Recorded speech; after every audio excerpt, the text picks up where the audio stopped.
Right face,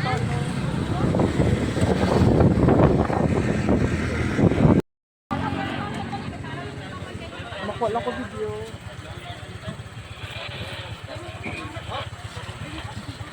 Wala na siya.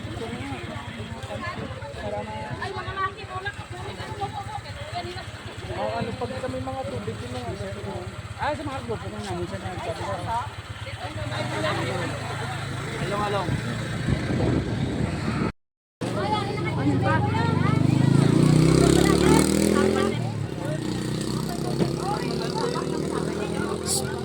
Mega.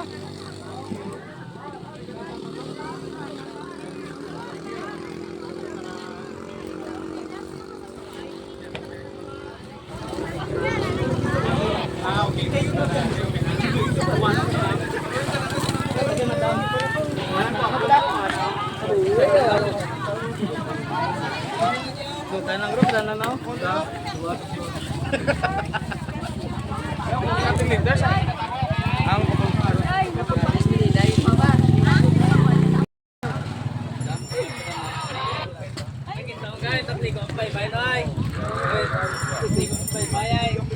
so hello mga kanimit namit sa ari na tadi subong sa area sang affected no.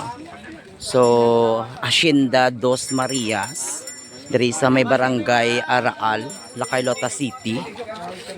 Isa sa mga problema nila is ang source of water gid no. Na ilimnon kaya nakita mo komunikada mo mga mamshi.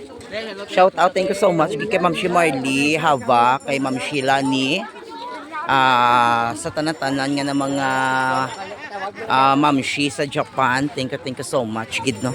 So nag-support sining charity works. Kaga nag-join kita sa iyaka CCRC PH. Negros Occidental na mga riders. Amoy nino mga tao no, gabay pa kaigo ang tubig. Sa mga gusto dira magbulig bala maka-provide sa ang ilimno na tubig. So diri sa may Hacienda Dos Marias, Barangay Araal, Lacailota. So kinalano man nila way labot sa area dito sa Biak na Bato sa may La Castellana. So affected man ni ang lapit sa may suba sang ini nga lugar kay hindi nami ang tubig no, kay contaminated sang sulfur. Ayan guys, so gintagaan naton sila sa isa ka muna sa isa ka members sang family no, at least makabulig isang tubig na malang ginapangayo nila na maka provide.